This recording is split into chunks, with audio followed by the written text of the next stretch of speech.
Embryogenesis देख रहे थे ना। चल, कल तक की बात क्लियर है सभी को?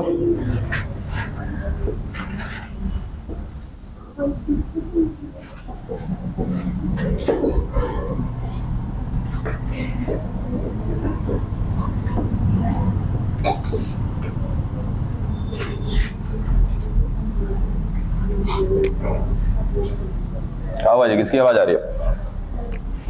ज्यादा पढ़ लिएगा। चलिए, एम्ब्रियोजेनेसिस देख रहा था बच्चा हम लोग, और सीधा सीधा हम लोग आते हैं कहां पर कि हमने क्या किया था। जाइगोट था अपने पास, कैसा 2n, ठीक है। सबसे पहला इसमें क्या स्टार्ट हुआ था? डिवीजन। कौन सा डिवीजन? इतना तो क्लियर है, माइटोसिस, समसूत्री विभाजन। और वो कैसा हुआ था? अनइक्वल हुआ था, असमान। एक छोटा बना था और एक बड़ा बना था। बड़ा वाला हमेशा किधर था? माइक्रो पाइल की तरफ, ठीक है। और छोटा वाला किधर था आपका? चलेजा की तरफ या निभाग की तरफ, और इसको बोला बीजांड द्वार। उसके बाद इसका डिवीजन हमने आगे कंटिन्यूअस चलाया था, ठीक है। क्या नाम दिया था इसको, जरा याद करो तो? आधार कोशिका, बेसल सेल। इसको क्या बोला था? भ्रूणीय कोशिका, एम्ब्रियोटिक सेल, ठीक है। इसका अभी डिवीजन हमने नहीं देखा था, ठीक है। हम देख चुके हैं इसका पूरा का पूरा डिवीजन की आगे चल के क्या बनाता है, ये सस्पेंसर बनाता है, ठीक है। यानी कि निलंबक का निर्माण करता है, सस्पेंसर बना रहा था। और ये सस्पेंसर का जो सबसे शीर्ष की कोशिका थी, सबसे जो ऊपर की जो एपेक्स की कोशिका थी, एपेक्स का जो सेल था, ठीक है, वो कहीं ना कहीं क्या हुआ था? एम्ब्रियो सैक से बाहर आ गया था। क्या करने के लिए? तो बाहर बैठा था और ज्यादा पोषण, जिसको नाम दिया था क्या आपने? बीजांडकाय या न्यूसिलस, उसको भी चूसने के लिए बाहर आया था। और इसकी सबसे ऊपर वाली कोशिका को क्या बोला था? हॉस्टोरियम सेल या चूषण कोशिका। ये बाहर आई, और बाहर आने के बाद जितना भी बाहर बचा हुआ था न्यूसिलस या बीजांडकाय, उन सबको चूस करके खत्म कर दे रही। किस लिए भाई? क्योंकि इसके पीछे कौन है? ये भ्रूणीय कोशिका आगे चल के क्या बनाएगा? भ्रूण एम्ब्रियो बनाएगा। तो इसके लिए सारा कुछ मेहनत चल रहा है, ठीक है। अब यहां तक की कहानी खत्म थी। अब हमारे पास क्या बचा? अपना एम्ब्रियोटिक सेल। अब इसकी बात करते हैं, बिठा दिया था।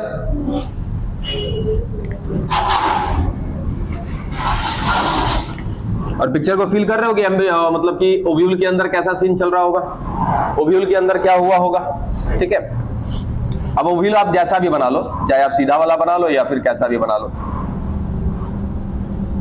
ये दो लेयर हमेशा याद रखना है इसको। इसके अंदर कौन है? हमारा एम्ब्रियो सैक, ठीक है। और यहाँ कॉर्नर पे कौन था? जाइगोट। इस जाइगोट में सबसे पहला क्या हो गया? अनइक्वल डिवीजन हुआ। नीचे वाले को क्या बोला? एम्ब्रियोटिक सेल। ऊपर वाले को क्या बोला? बेसल सेल या आधार कोशिका। ये लगातार अपना डिवीजन करती जा रही है, करती जा रही है। और करने के बाद बहुत सारी कोशिकाएं बना ली और इसको नीचे की तरफ ढकेलती जा रही है। क्यों? क्योंकि इसके अंदर भी क्या मिल रहा है? पोषण मिल रहा है ना, इंडोस्पर्म के रूप में। तो इसको नीचे धक्का दे रही है ताकि नीचे से भी पोषण लिया जा सके। और ये काफी हद तक ऐसे नीचे चली गई, और इसका एक कोशिका बाहर आ गया। और सबसे नीचे वाले को नाम दे रखा है हमने क्या? एम्ब्रियोटिक सेल। इसको नीचे धक्का, ये सेल डिवीजन पूछा भी जाता है कि ये सेल डिवीजन कराया क्यों गया था? तो मैक्सिमम इंडोस्पर्म को एब्जॉर्ब करने के लिए। कौन एब्जॉर्ब कर रहा है? मिल यहाँ पर एम्ब्रियोटिक सेल, भ्रूणीय कोशिका। ये बाहर से सारे के सारे न्यूसिलस को यानी कि बीजांडकाय को एब्जॉर्ब कर रहा है। यहाँ पे एक बात हमने नोट किया था कि यदि कोई ऐसा भी फ्लावर है जहां पर क्या हो रहा है कि उसका न्यूसिलस का कुछ पार्ट रह जा रहा है, ठीक है, तो उसको क्या बोला था? पेरी इंडोस्पर्म बोला था, परिभ्रूण कोष बोला था। कौन था उसके एग्जांपल में? चुकंदर था, और कौन था आपका? काली मिर्च। डन है यहां तक? अब हम लोग सीधा सीधा इसका डिवीजन देखते हैं, ठीक है।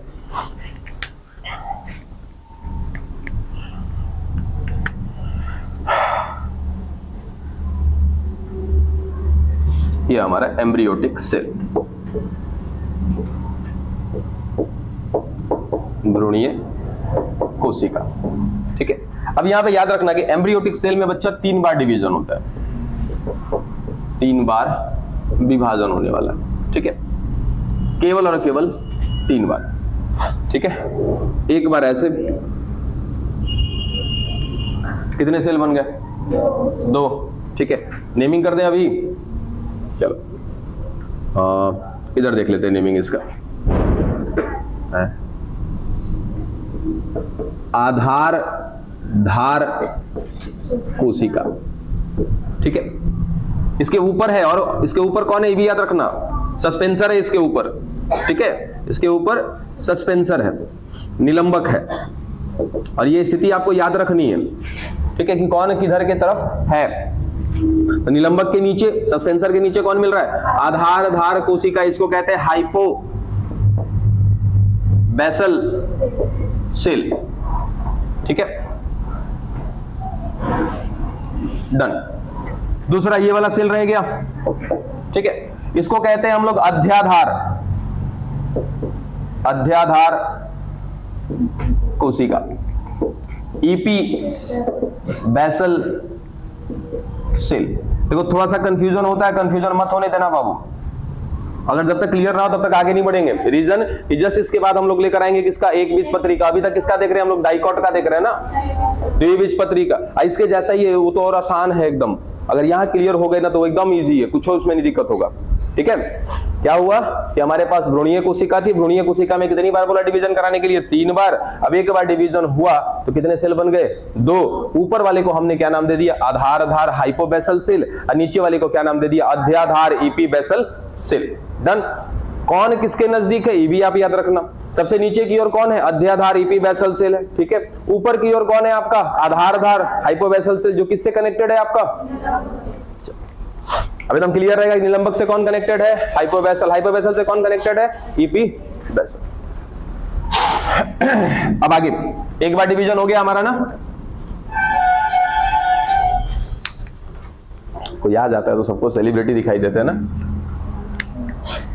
देखो एक बार डिवीजन हो गया, 2 बार और बाकी है। चलो ये पहला बार कराया, अब कितने सेल बन गए? ठीक है। अब क्या कराना है? दूसरी बार। तो दूसरी बार कराओगे तो एक सेल में नहीं, दोनों सेल में काउंट करते हैं, ठीक है। तो पहली बार हो गया तो पहली बार में 4 सेल बन गए। अब दूसरा जो नेक्स्ट वाला, चलो एक बार और हो गया डिवीजन। अब क्या होना है? एक बार और डिवीजन होना है। एक बार और जो डिवीजन होगा इन सबके साथ होगा ना, ठीक है। लो इनके साथ भी हो गया और इनके साथ भी हो गया। टोटल डिवीजन काउंट किया, कितना डिवीजन हुआ? डिवीजन बोल रहा है, काउंट करना, सेल नहीं बोल रहा हूं। 3 ही डिवीजन हुआ है ना। कितने लोगों वगैरह 3 से ज्यादा डिवीजन कराया? 3 हुआ है कि ज्यादा? नहीं पता चल रहा। देखो यहाँ देखो, देखो देखो, हाँ लग रहा था, मुझे लग रहा था, इसीलिए तो पूछा आप ही लोग से। ये हो गया कौन हमारा? एम्ब्रियोटिक सेल। पहला डिवीजन करा दिया, कितने सेल बन गए? 2। चलो एक सेल ये और एक सेल ये, ठीक है। अब क्या कराना है? दूसरा डिवीजन। चलो दूसरा डिवीजन कराया तो कितने हो गए? अच्छा ये बताओ कि दूसरा डिवीजन कराया था तो दोनों के साथ कराया था ना, तो तीसरा भी कराओगे तो दोनों चारों के साथ कराओगे ना। सोचो 2 बार डिवीजन हो गया है। अब क्या कराना है? तीसरा वाला डिवीजन कराना है। तीसरा वाला खाली एक ही के साथ थोड़ी कराएंगे, तीसरा वाला इसके साथ भी कराएंगे, इसके साथ भी कराएंगे, इसके साथ भी और इसके साथ। अब बताओ कितनी बार डिवीजन हुआ? हो गया 3 बार। अब मुंह बंद बन गया। तो अब हम यहाँ पे क्या काउंट कर सकते हैं कि हमारे पास जो आधारधार कोशिका इसकी संख्या कितनी है? 4। अध्याधार की संख्या कितनी है?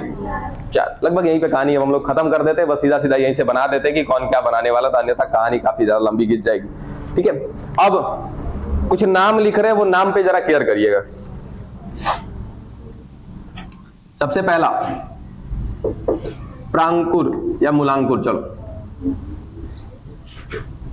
मूलांकुर, इसको बोलते हैं रेडिकल। दूसरा प्रांकुर। अच्छा एक साथ वाले, संगत वाले को एक साथ लिखते हैं।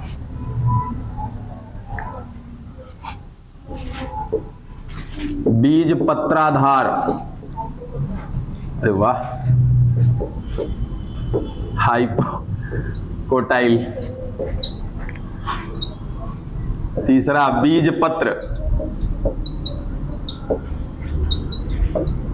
कोटिलिडन्स।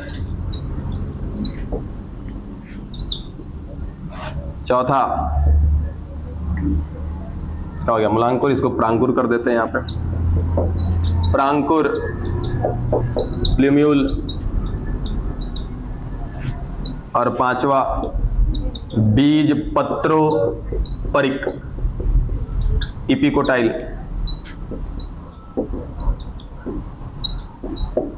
ठीक है, ये 5 नाम। फिर कहां लग जाते हो बाबू, बार बार मना करते हैं, समझ लो ना आराम से, है ना बुक में सारा कुछ है? नहीं होता तो एक अलग बात है, हम मिटा थोड़ी रहे हैं। ये 5 नाम सुना है सभी ने। इसमें से पहला नाम लगभग लोगों ने सुना होगा, बीज पत्राधार शायद आपने नहीं सुना। ठीक है, बीज पत्र आपने सुना होगा, प्रांकुर सुना होगा। ये दोनों आपको नाम हल्का सा लगता है कि सुना हुआ सा नहीं है। चलो फटाफट क्लियर करते हैं। मूलांकुर क्या है? तो मूलांकुर सीड का वो पार्ट है, रेडिकल सीड का वो पार्ट है जो आगे चल करके क्या बनाने वाला है? जड़ बनाने वाला है, रूट बनाने वाला है। ठीक है, दूसरा ये कहा गया प्रांकुर।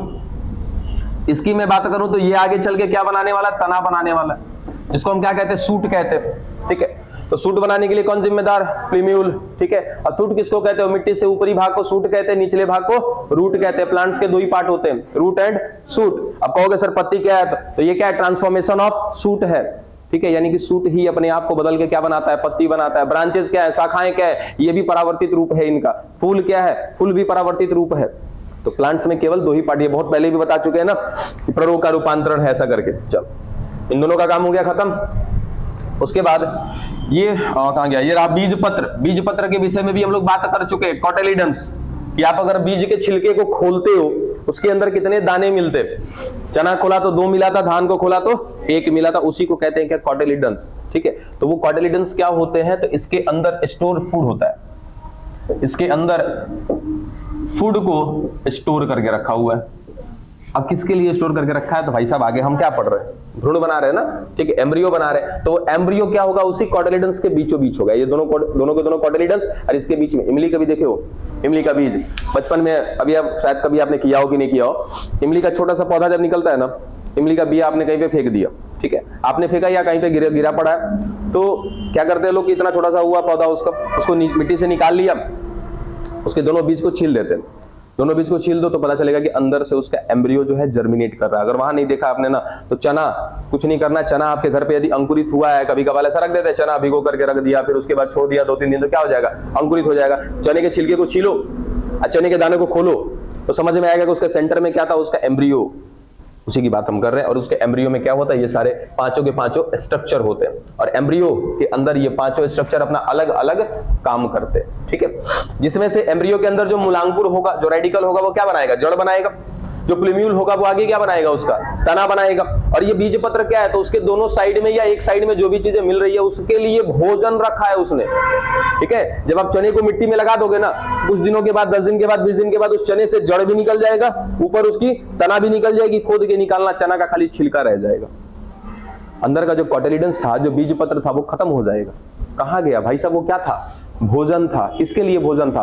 उस एम्ब्रियो के लिए भोजन था, जहां से 2 चीजें निकल रही है, जड़ निकल रहा है और तना निकल रहा है। वो निकालने के लिए कहीं ना कहीं वो भोजन को एब्जॉर्ब कर लिया जाता है। अब इसके पीछे का भी रीजन है कि जो पौधा अभी नया नया निकला है, क्या उसमें पत्तियां होती है क्या?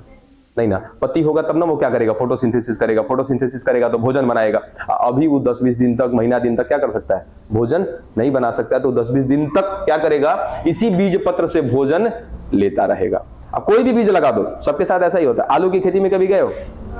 आलू में क्या करते हैं? मिट्टी खोदा, आलू को ही लगा देते हैं उसके अंदर, बस फिर तोप दिया। कुछ दिनों के बाद, 2 महीने 2.5 महीने के बाद आलू हमारा हो जाता है। जब आलू कोड़ा जाता है ना, तो नया आलू तो मिलता ही है, नया आलू के साथ आपका पुराना वाला आलू भी मिलता है जो आपने लगाया था। और जब उसको पकड़ोगे तो पुचक जाएगा। काहे पुचक गया? खाली छिलका बचा है आलू का, अंदर से सब आलू खत्म। केयर करना कभी, कोई भी बीज आप लगाते हो। धान की खेती में देखना, धान में भी क्या करते हैं? धान का बीज लगाते हैं ना, जब धान का बिया कबार आ जाता है, फिर धान को ले जाकर खेत में जाकर लगा देते हैं। तो धान का जब बिया कबार आ जाता है, उसके नीचे भी धान का छिलका मिलता है खाली। धान कहां गया? अंदर से खत्म हो गया। तो कुल मिलाजुला करके जो भी बीज होता है, उस बीज के अंदर जो स्टोरेज उसका फूड होता है, जो संचित भोज्य पदार्थ होता है, वो किस रूप में होता है? बीज पत्र के रूप में होता है। चलो 3 नाम क्लियर, तीनों के काम क्लियर। बच गया कौन आपका? हाइपोकोटाइल और कहां गया? इपिकोटाइल। ये रहा। अब इनका काम क्या होता है? आसानी से सुनना, समझ में आ जाएगा। ये देखो, मैंने इसीलिए एक साथ में लिखा हुआ है। ये मूलांकुर का पार्ट है, ये बीजपत्रा धार। अब ये जानते हो क्या करेगा, ये जड़ कहां जाता है, मिट्टी में, ठीक है। तो जड़ को मिट्टी के नीचे ढकेलने का काम किसका होता है, बीजपत्रा धार का। बात समझे, जड़ जो है गहराई में जाता जाए, गहराई में जाता जाए। अब सोचो कि जड़ गहराई में जा रहा है, कहीं ऊपर निकल गया तब उसको नीचे ढकेलने के लिए जिम्मेदार कौन है, बीजपत्राधार हाइपोकोटाइल। ठीक इसके अपोजिट काम करता है कौन, इपिकोटाइल। अब देखो किसके साथ हमने लिखा है इसको, प्रांकुर के साथ। ये प्रांकुर क्या करता है, तना बनाता है। तो सीधा क्या तने को भी ऊपर जाना होता है क्या, तो तने को मिट्टी से ऊपर ढकेलने के लिए कौन जिम्मेदार, बीजपत्रोपरिक इपिकोटाइल। ये पांचों के पांचों स्ट्रक्चर बनाने हैं हमें इनसे, ठीक है। चलो यहां तक की बात क्लियर हुई सभी को, ये पांचों नाम याद रखना, पांचों का काम याद रखना, ठीक है। मिटाएं, नहीं मिटाना है तो जल्दी लिखना है तो जल्दी लिखिए।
जल्दी हो जाए तो बताइए।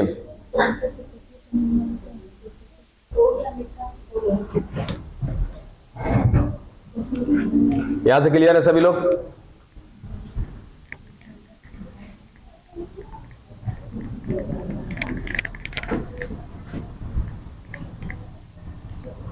अब देखो जरा क्या क्या चीजें हुई थी।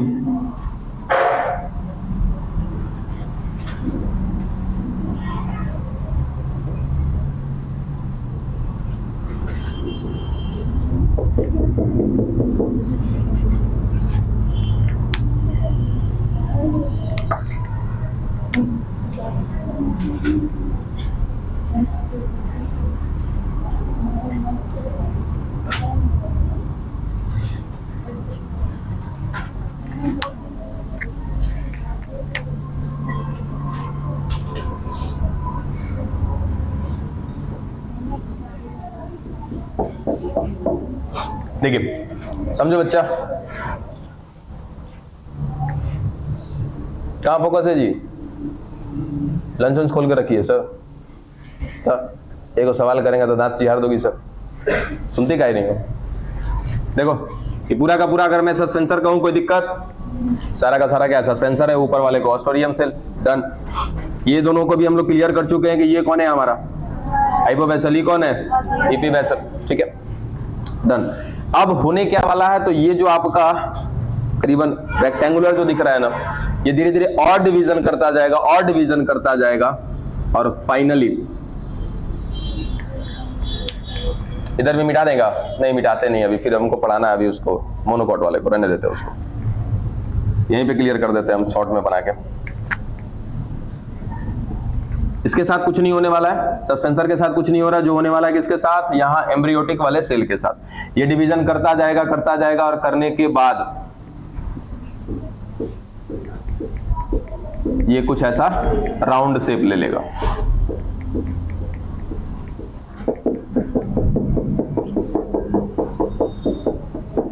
ठीक है। सेम ऊपर की कहानी अभी भी वैसी की वैसी है। ऊपर कौन मिल रहा है अभी भी, हमारा निलंबक सस्पेंसर मिल रहा है। ठीक है, अभी भी ये कौन है, एम्ब्रियोटिक का ही डिवीजन हो रहा है। ठीक है, और डिवीजन करता जाएगा और डिवीजन करता जाएगा और ये चला जाएगा किस शेप में, हार्ट शेप में, हृदयाकार स्थिति में चला जाएगा। ठीक है, इसको मिटा देते हैं, इधर से इधर दिखा देते हैं हृदयाकार वाली स्थिति। इस वाले की बात कर रहे हैं केवल हम लोग।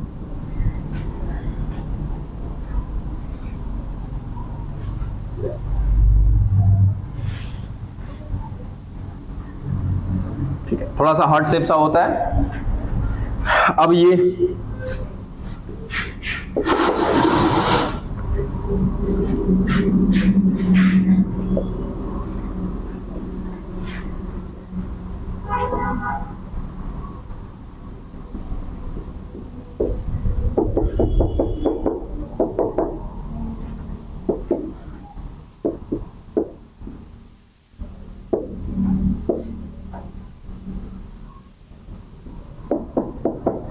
ठीक है, ये हार्ट शेप में चला गया। कौन था ये, जो आपका एम्ब्रियोटिक सेल था वो और डिवाइड होता गया। पहले क्या बनाया, वृत्ताकार स्थिति, सर्कुलर शेप बनाया, फिर ऐसा करते करते क्या बना दिया, हार्ट शेप। अब ये जो दोनों का दोनों एंड दिखाई दे रहा है ना आपको अलग अलग, यही है कौन, आपके बीज पत्र हैं, कॉटिलिडन्स है। ठीक है, और इन्हीं के अंदर मिलते हैं क्या, ये पांचों के पांचों स्थितियां।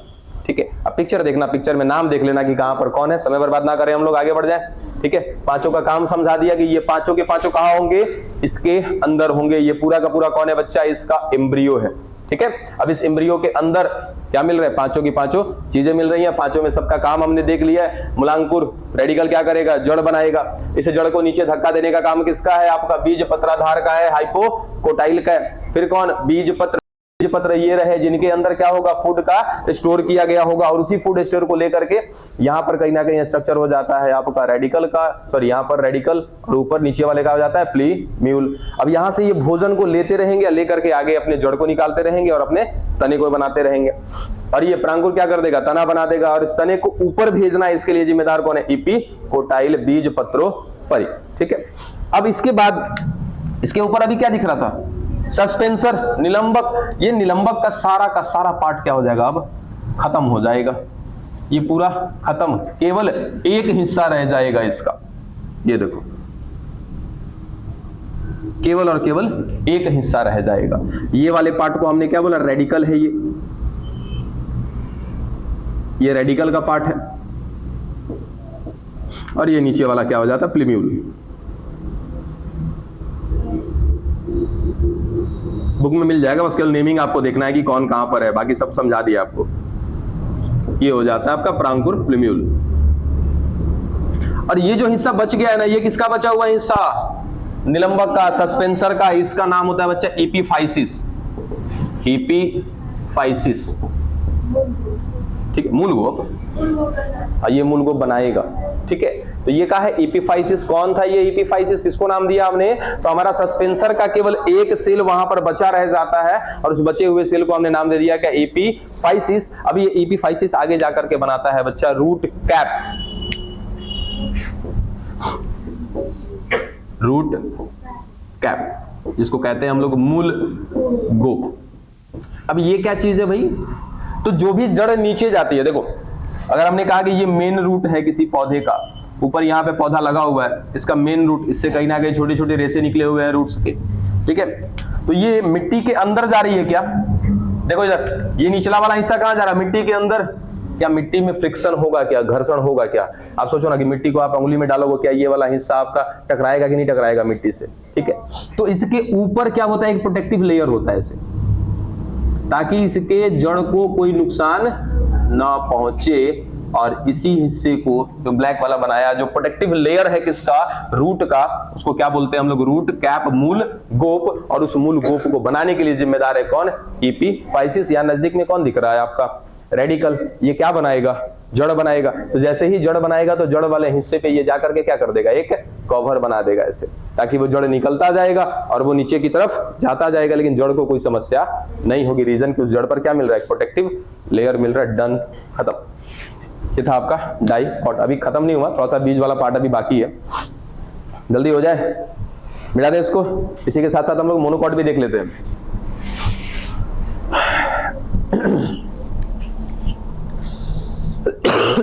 मिटा देना।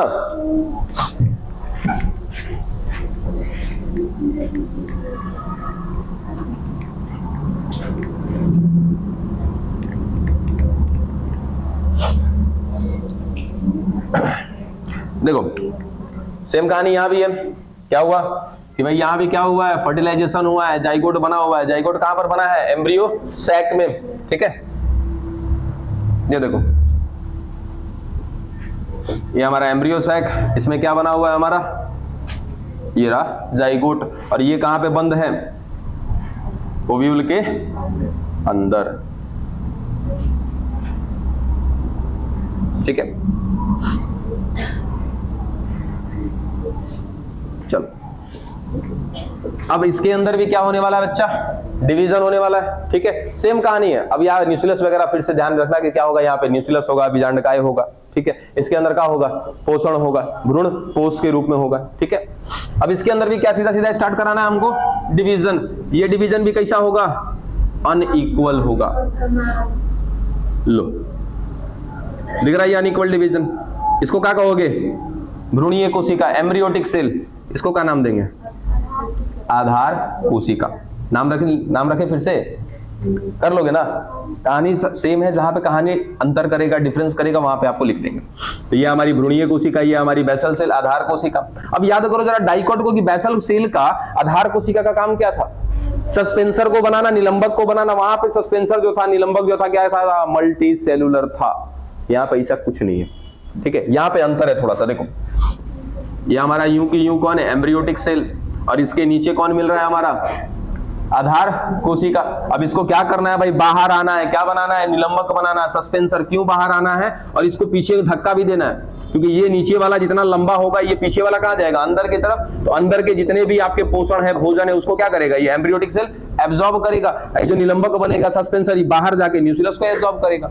ठीक है, लेकिन हमने डाइकोट में कैसा देखा था, ये जो बन रहा था सस्पेंसर, वो मल्टी सेलुलर था। यहाँ पे ऐसा कुछ नहीं है। लो ये पूरा का पूरा निलंबक। ठीक है, सस्पेंसर। कहानी कैसी हुई देखो यहाँ पे, ऐसे ये एम्ब्रियोटिक सेल को धक्का देके कर दिया गया कहां, पीछे, ताकि आसानी से अंदर बैठे हुए एंडोस्पर्म को भी क्या करेगा, ये एब्जॉर्ब कर लेगा। और यहां से ये लो पूरा का पूरा, इसको नाम देते हैं हम लोग क्या, चूषण कोशिका। ठीक है, ये सस्पेंसर ही है, लेकिन सस्पेंसर कैसा है, एकल कोशिकीय है। कहानी कुछ वैसी ही है, थोड़ा सा खाली चेंज हुआ है। अब हमने इसका डिवीजन देख लिया, अब किसका डिवीजन देखना बाकी है, भ्रूणीय कोशिका का। ठीक है, अब भ्रूणीय कोशिका में भी थोड़ा सा डिवीजन चेंज है इसका। देखो अब भ्रूणीय कोशिका में डिवीजन कराएंगे तो वहां पे कितनी बार कराया था, 3 बार। यहां पे कितनी बार कराएंगे, 1 बार, केवल और केवल 1 बार, इसके अलावा कतई नहीं होगा। 1 बार डिवीजन करा दिया, 1 से कितने सेल बन गए, 2। ठीक है, अब इसको वाले को नाम दे देते हैं शीर्ष कोशिका, एपेक्स सेल। हो सकता है कि शायद इसका कुछ और भी नाम हो, देख लीजिएगा। और इसको नाम देते हैं मध्याधार कोशिका, मध्याधार। मध्याधार का क्या दिया था, मीजो है, अच्छा मिडिल सेल। चलो मिडिल सेल, बस यहीं पे कहानी हो गई इसकी खत्म। अब यहाँ पे बात आ जाती है किसकी, इन पांचों की कि कौन किसको बनाने वाला है। ठीक है, अब इस शीर्ष कोशिका को और इस मध्याधार कोशिका को याद रखना। अब मध्याधार कोशिका आगे चल करके, थोड़ा सा इसको क्लियर कर लें।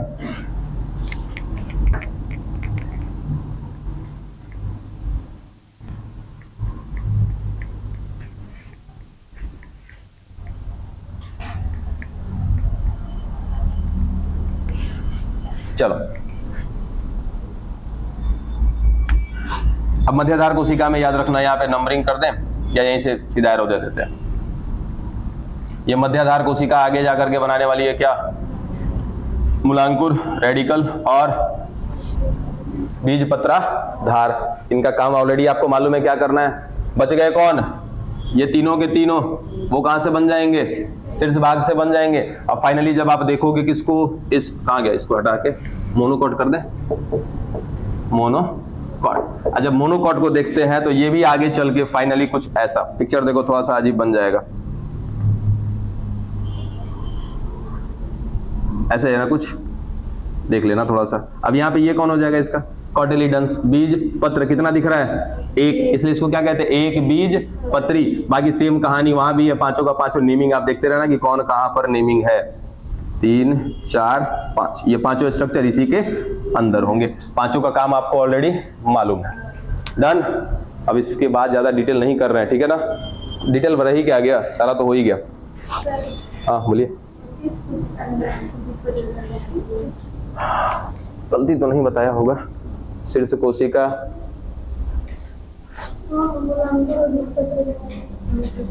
गलती कर दिया क्या, उल्टा कर दो तीर को, क्या करना है, इन दोनों को कर दो इसके साथ, हो गया। इन तीनों को कर दिया इसके साथ। चलो अब ना ये खाली बस याद रखना कि कौन किससे बन रहा है, बस। ये भी इतना आपसे पूछा ही नहीं जाएगा, ये भी बहुत काफी डिटेल है। अब एक सवाल आता है, ये सब कुछ हम कौन सा रिप्रोडक्शन करा रहे थे, लैंगिक जनन करा रहे थे ना। तो लास्ट प्रोडक्शन या last product of sexual reproduction बीज होता है। गलती से फल मत मार दीजिएगा, ठीक है। लैंगिक जनन का अंतिम उत्पाद कहा जाता है लास्ट प्रोडक्शन या last product of sexual reproduction, क्या होता है आपका, सीड। अब नेक्स्ट टॉपिक क्या है हमारा, सीड। सीड को क्या कह देते हैं हम लोग, अंतिम उत्पाद। अब अंतिम उत्पाद किसका भाई, लैंगिक जनन पढ़ रहे हैं, उस लैंगिक जनन का क्या है, ये अंतिम उत्पाद है। सीड बना कैसे, सारी कहानी देख चुके हैं कि फर्टिलाइजेशन हुआ और ये सब कुछ। देखो जरा यहां पे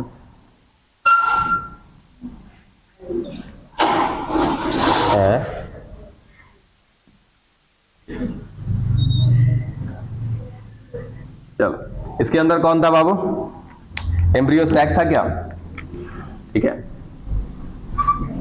एम्ब्रियो सैक के अंदर क्या क्या चीजें हुई है, उस एम्ब्रियो में आगे चल करके 5 स्ट्रक्चर बने हैं, वो 5 स्ट्रक्चर हम लोग कंप्लीट कर चुके हैं, ठीक है। अब ये जो आपका कौन है, ओव्यूल है, ठीक है।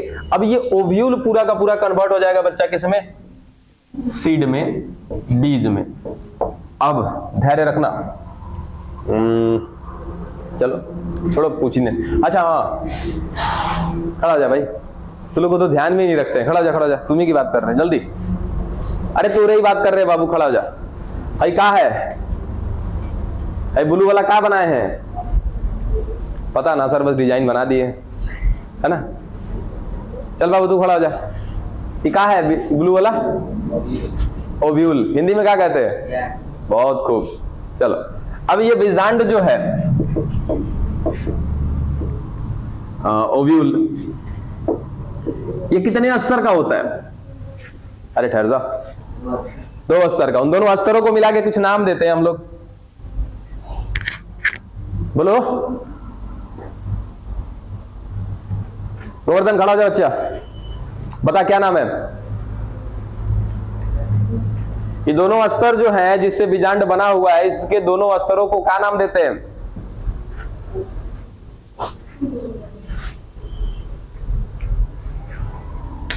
बड़ी मेहनत कर रहे हैं सर, बहुत पढ़ रहे हैं हम, दिख रहा है आपकी मेहनत। क्या कहते हैं जल्दी बताओ।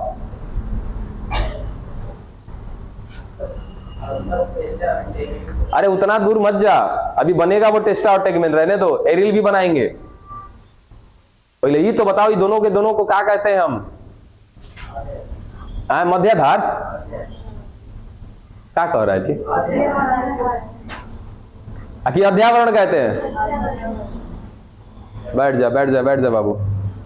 पता है जब भी मिलता है ना कोनो अकेले में, बैठो तीनों बैठो, इतना फील कराएगा ना कि सर बड़ी मेहनत कर रहे हैं, दिखता है आप लोग की मेहनत। क्या कहते हैं बाबू, अध्यावरण कहते हैं, एंटीगुमेंट कहते हैं, ठीक है। अब ये अध्यावरण जो था, बीजांड बना है 2 अस्तर से, 2 लेयर से, इसको नाम दिया क्या आपने, अध्यावरण। ये तो बहुत पहले ही खत्म कर चुके हैं हम लोग, अध्यावरण। अब ये अध्यावरण के 2 अस्तर थे, ठीक है। एक कौन आपका बाहर वाला, ये, और एक ये अंदर वाला। तो बाहर वाले को याद रखना क्या कहते हैं, टेस्टा। अंदर वाले को क्या कहते हैं, टेगमेन। ठीक है, हमेशा याद रखिएगा कि जो यही आपका बीजांड का जो 2 लेयर था, आगे चल करके ये बीजांड किस में कन्वर्ट होने वाला है? सीड में। तो सीड के ऊपर क्या चढ़ेंगे? 2 लेयर चढ़ने वाले हैं बाबू, ठीक है। ये दोनों का दोनों लेयर बनाने का जिम्मेदारी किसका है? इसी ओव्यूल के दोनों अस्तर का। और आगे जाकर के अभी तक जब तक सीड नहीं बन जाता है तब तक तो हमने क्या नाम दिया इसको? अध्यावरण। जब अंदर एम्ब्रियो बन गया तो एम्ब्रियो बनने के साथ साथ ये जो ओव्यूल है ये कन्वर्ट हो जाएगा किसमें? सीड में। और जब सीड बनेगा ना तो अंदर कौन? एम्ब्रियो। सीड के ऊपर कहीं ना कहीं आपको इस एम्ब्रियो के ऊपर क्या दिखाई देगा? 2 लेयर दिखाई देंगे, 2 प्रोटेक्टिव लेयर मिलेंगे। और उन दोनों प्रोटेक्टिव लेयर को सबसे बाहर जो होगा उसको क्या कहते हैं हम लोग? टेस्टा। और उसके अंदर वाले को क्या कहते हैं? टेगमेन, ठीक है। अब जिन्होंने पढ़ा है ना, खड़ा हो जाओ बच्चा। एक अध्यावरण और आता है, एरिल। खाली आप हमको इतना बताओ कि ये एरिल टेस्टा और टेगमेन के नीचे होता है कि ऊपर होता है? क्वेश्चन समझ में आया? ये एरिल नाम याद आ रहा है? बैठो। आपने पढ़ा है ना? नहीं पढ़ा है? बड़े जबरदस्त मुंडी हिला रहे। तू पढ़ी है बच्चिया, खड़ा हो जा, जल्दी बता। तुमसे एक सवाल कि एरिल किस में पाया जाता है? लीची में। पता था, ये बता देगी। अब ये बताओ कि टेस्टा और टेगमेन के ऊपर होगा एरिल कि नीचे होगा? कंफर्म? सोच लेना। बैठो। सही है बच्चा ये? चलो अब देखो, यहां तक की बातें क्लियर कि भाई साहब ये मेरा जो ओव्यूल है ये क्या बनने वाला है? सीड बनने वाला है। और ये ओव्यूल कैसा था? 2 लेयर का था। तो सीड के ऊपर कितने लेयर दिखाई देंगे? 2। सबसे बाहर का जो होगा वो क्या कहलाएगा? टेस्टा। और उसके नीचे वाला क्या कहलाएगा? टेगमेन कहलाएगा, ठीक है। अब किसी किसी में ऐसा देखा गया है, जैसे आपका लीची, ठीक है, किसी किसी में ऐसा देखा गया है कि जो सीड है वो 2 लेयर का नहीं है, 3 लेयर का है। एक एक्स्ट्रा लेयर बन जाता है, उस एक्स्ट्रा लेयर का नाम क्या है? एरिल, ठीक है। और ये एरिल का जो एक्स्ट्रा लेयर है वो किस में देखा जाता है? लीची में देखा जाता है। और लीची का कौन सा भाग? सफेद वाला भाग, ठीक है। लीची का सफेद वाला भाग जो आप खाते हो ना, वो सीड का लेयर है। आज तक इतना पता था फल खाते हैं, गुदा खाते हैं ना बाबू। गुदा जो खा रहे हो ना, वो गुदा तो है जरूर, लेकिन वो किसका भाग है? ओव्यूल का भाग। हालांकि ओव्यूल का भाग नहीं है वो, ओव्यूल से एक्स्ट्रा एक बना हुआ है लेयर जिसका नाम है क्या? एरिल। और उसी को हम खाते हैं। तो ये एग्जाम में पूछा भी जाता है कि लीची का कौन सा भाग खाते हैं? एरिल खाते हैं हम लोग, ये भी याद रखना, ठीक है। खत्म। ये सीड का टॉपिक था। सीड में कहीं ना कहीं 2 चीजें, टेस्टा और टेगमेन। और जो तीसरा लेयर बनता है वो इसके ऊपर बनता है, ठीक है। ये इसके ऊपर बना। तो सबसे बाहर कौन? अगर तीनों लेयर की बात करें तो सबसे बाहर एरिल, उसके बाद टेस्टा, उसके बाद टेगमेन, उसके अंदर कौन? एम्ब्रियो। और उसके कितने पार्ट? 5। एम्ब्रियो के अंदर 5 चीजें और पांचों के पांचों अलग अलग कार्य करते हैं। खत्म हुआ सीड। अब क्या बचा आपका? अब इसके ऊपर यदि मैं दिखा दूं कि ये जो आपका ओव्यूल है, ये ओव्यूल बंद है किसके अंदर? अंडाशय के अंदर, ओवरी के अंदर। जैसे ही ओवरी के अंदर इस ओव्यूल का काम पूरा हो गया, मतलब कि क्या बन गया? सीड बन गया, ठीक है।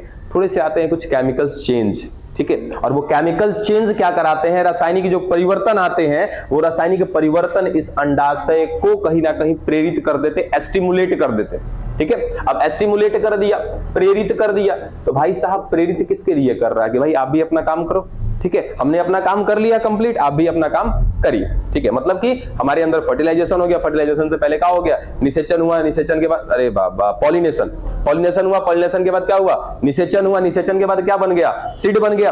तब जाकर के नेक्स्ट स्टेप में क्या किया जाता है? ओवरी को एस्टिमुलेट किया जाता है। वो भी कैसा? रसायनोवर्ती होते हो, ठीक है। कि रसायनों के द्वारा, केमिकल्स के द्वारा जैसे ही ये बन गया, इसके अंदर कुछ रासायनिक परिवर्तन आए, कुछ केमिकल चेंज आए, और उस केमिकल चेंज को एब्जॉर्ब करता है कौन?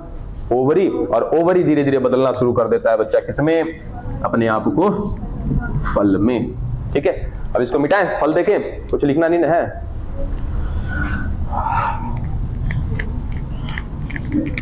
अच्छा कोई बताएगा बाबू कि मैं इस अंतिम उत्पाद के रूप में सीड को ही क्यों लिखता हूं, या हम लोग सीड को ही क्यों लिखते हैं? बताओ जल्दी फटाफट।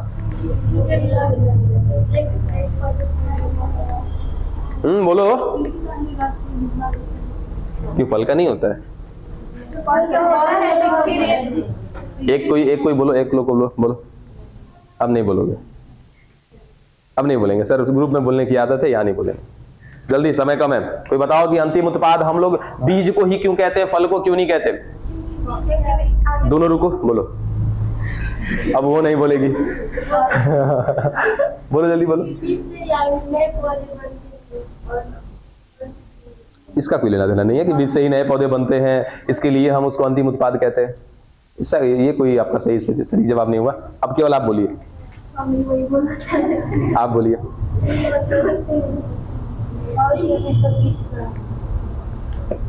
कोई और कहना चाहेगा कुछ?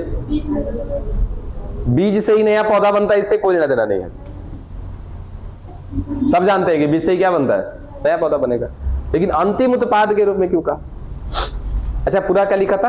लैंगिक जनन का अंतिम उत्पाद। लैंगिक जनन माने सेक्सुअल रिप्रोडक्शन। सेक्सुअल रिप्रोडक्शन का मतलब एक मेल गैमेट एक फीमेल गैमेट क्या होगा? फर्टिलाइजेशन होगा। फर्टिलाइजेशन होगा तो क्या बनेगा? जाइगोट बनेगा। जाइगोट आगे चल के क्या बनाएगा? एम्ब्रियो। एम्ब्रियो किसके अंदर होगा? सीड के अंदर होगा ना। तो मेनली क्या हुआ था? निषेचन हुआ था बुड़बको। अरे ओवरी से कोई लेना देना ही नहीं है। हाँ, न्यू पौधा बनेगा वो बाबू सेंस नहीं है। हमने क्या बोला कि लैंगिक जनन का अंतिम उत्पाद बीज को ही क्यों कहते हैं? क्योंकि लैंगिक जनन में क्या होता है? लैंगिक जनन का मतलब ही क्या होता है? फर्टिलाइजेशन होना। जब तक फर्टिलाइजेशन नहीं होगा तब तक लैंगिक जनन कह सकते हैं क्या? नहीं। अब फर्टिलाइजेशन होगा तो कंफर्म गारंटी है कि क्या बनेगा? सीड बनेगा। फल का कोई गारंटी नहीं है कि फल बनेगा कि नहीं बनेगा, है ना। जैसे हम लोग देख लो, किसको? अनावृत बीजी को ले लो, तो अनावृत बीजी में क्या बनता है? खाली बीजे बनता है ना, बस। तो लॉजिक ये होना चाहिए। चलो फल की बात करें। फल, फ्रूट, फल खाया सभी ने, ठीक है। अब फल कितने प्रकार के हो जाते हैं? हाँ, अगर मैं बात करूं तो ये फल बना किससे? अंडाशय से, ओवरी से, ठीक है। ओवरी के भी क्या होते हैं? अपने लेयर्स होते हैं, ठीक है, जिनको हम क्या कहते हैं? ओवरी वॉल कहते हैं, अंडाशय की भीति कहते हैं हम लोग, ठीक है। जो हमारी ओवरी थी उसकी भी क्या है? दीवाल है, ठीक है। उसको क्या बोला हमने? अंडाशय भित्ति, ओवरी वॉल। ये ओवरी वॉल जिम्मेदार होती है क्या करने के लिए? आगे चल करके फल भीति बनाने के लिए, ठीक है। अब फल भीति को क्या कहते हैं?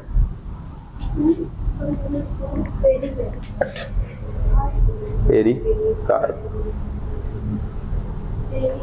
हाँ, पेरिकार्प, पेरिकार्प।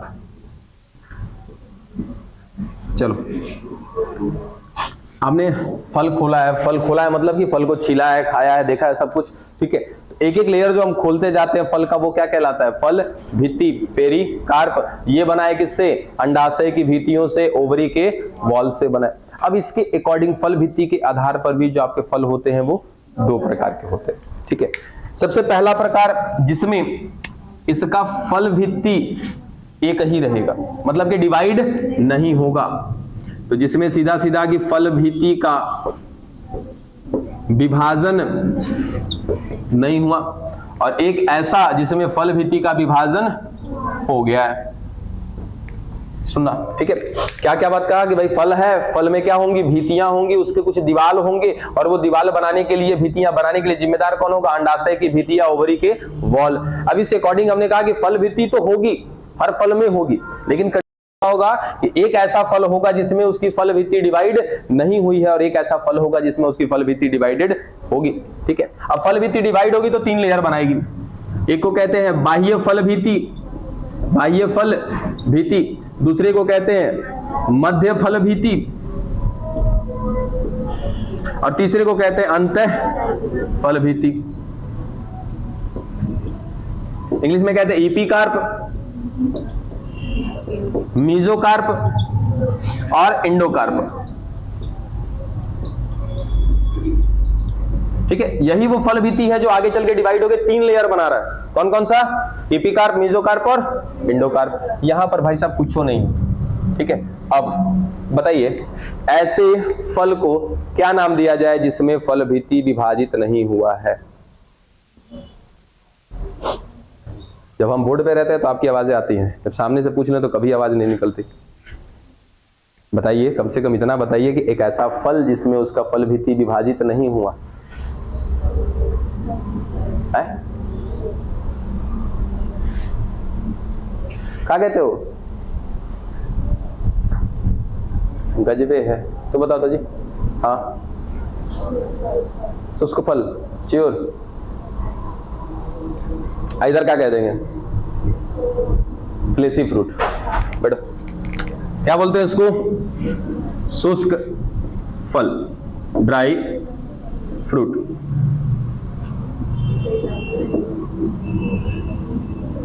इधर क्या होता है? गूदेदार,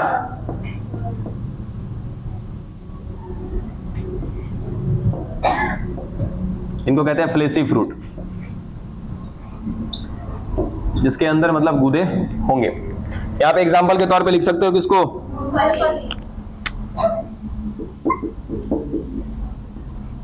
ठीक है, डन। अब यहां पर आम वगैरह लिख लो। ठीक है, आम में देखो एक दिन बताए भी थे, ठीक है, कि आम में आपको फल की भीतियां नजर आ जाएंगी। आम में आपने क्या करना है? बाहर वाला छिलका छीला, तो बाहर वाला छिलका कौन है? एपिकार्प है। ठीक है, उसके बाद अंदर क्या मिलता है? गूदा मिलता है। गूदे को खाते हो, वो कौन सा भाग है? मध्य फल भीति है। उसके बाद अंदर क्या मिला? गुठली मिला उसका, तो गुठली का जो हार्ड वाला भाग है ना, वो क्या है उसका? अंतः फल भीति है। और अलग अलग फल में हम अलग अलग फल भीतियों को खाते हैं। ठीक है, हम कोई जरूरी नहीं है कि हर जगह पे हम लोग किसको खाते हैं? मध्य फल भीति कोई नहीं खाते। ठीक है, और एक नोट यहाँ पे याद रखना कि एक ऐसा फल जिसका अंतः फल भीति कठोर होगा, अंतः फल भीति कैसा होगा? कठोर होगा, एकदम हार्ड होगा, ऐसे फल को कहते हैं अस्थिल फल।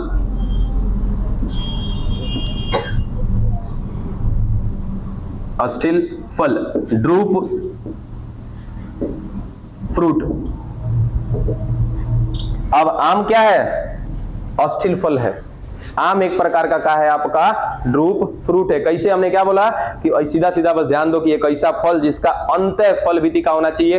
कठोर होना चाहिए। आम का छिलका छिला, बाहर वाला मुलायम था, क्या बोला उसको? बाह्य फल भीति, एपिकार्प। बीच वाले भाग गूदे को खाया हमने, वो क्या है? मीजोकार्प, मध्य फल भीति। उसके बाद उसका गुठली कैसा है? हार्ड है। तो हार्ड है तो क्या कहेंगे उसको? कैसा फल है वो? अस्थिल फल है। ठीक है, उसके बाद कोई और एक एग्जांपल अस्थिल फल का? नारियल। ठीक है, अब नारियल जब भी हम केयर करते हैं ना, तो नारियल वो बार बार कहते हैं, वो टकलू से स्टार्ट नहीं करने का ना। नारियल का क्या अपना पूरा का पूरा स्ट्रक्चर होता है। ठीक है, तो नारियल का जो सबसे बाहर वाला भाग, ये वाला, इसके अंदर नारियल है। ठीक है, तो ये सबसे बाहर वाला ये कौन है आपका? अरे अंदर चला गया, बाह्य फल भीति। ठीक है, ऊपर वाले को छीलना स्टार्ट किया तो अंदर क्या मिले? रेसे मिले। ठीक है, वो कौन हो गया आपका? मध्य फल भीति। ठीक है, भले उसको खाते नहीं हम लोग। अब अंदर इसके बाद छील छाल दिया, तब क्या मिला? अपना शेर हिंद मिल गया। ठीक है, बस ये क्या हो गया? इसका हार्ड वाला भाग है ना, ये क्या हो जाएगा? इसका अंतः फल भीति। हम लोग अंतः फल भीति भी नहीं खाते हैं इसका, है ना। इसका बीज खाते हैं, या पोषण जो भ्रूणपोष होता है वो कह दो कि हम लोग खाते हैं। ठीक है, लेकिन इसका अंतः फल भीति भी कैसा हो गया बच्चा? कठोर हो गया कि नहीं हो गया? ठीक है, तो नारियल भी क्या होगा? एक प्रकार का अस्थिल फल होगा। बस किसी भी फल को छीलते जाओ, लेकिन हाँ ध्यान रखना कि एकदम जैसा था वैसे से छीलना है हमको। ठीक है, अब अमरूद का क्या कौन सा भाग खाते हो?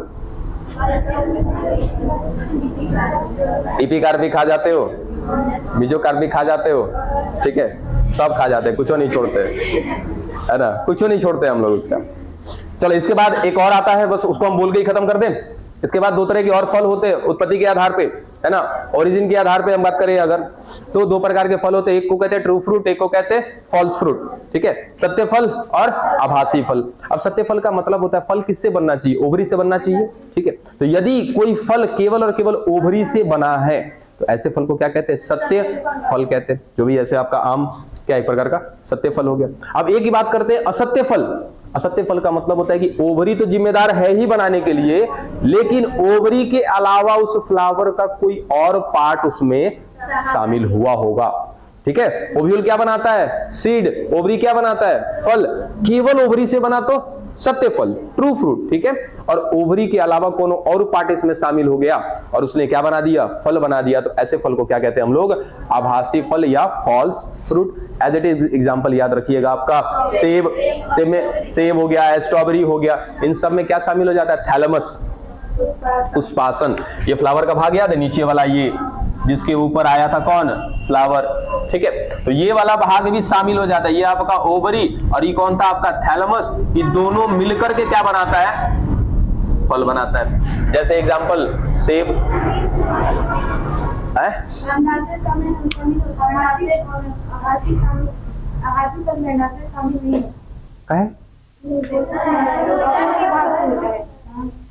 गड़बड़ा रहे हो नहीं, अंडाशय और उसका पुष्पासन दोनों होता है इसमें। तब बिना अंडाशय के फल कहाँ बनेगा बाबू? नहीं, बढ़िया से लाइन पढ़ना, लाइन केवल आपको कंफ्यूज किया है। ठीक है, अंडाशय तो रहेगा ही, अंडाशय के अलावा पुष्प के अन्य भाग शामिल हो जाते हैं। ठीक है, कंफ्यूजन नहीं, अंडाशय तो रहेगा ही रहेगा क्योंकि फल बनाना है। ठीक है, हाँ, अंडाशय के अलावा कोई और पार्ट भी शामिल हो जाएगा तो ऐसे बने हुए फल को क्या कहते हैं हम लोग, फॉल्स फ्रूट, आभासी फल। और कुछ रह गया? हाँ रह गया, अभी पार्थेनोकार्पिक रह गया, तो पार्थेनोकार्पिक को देखेंगे हम लोग कल। ठीक है।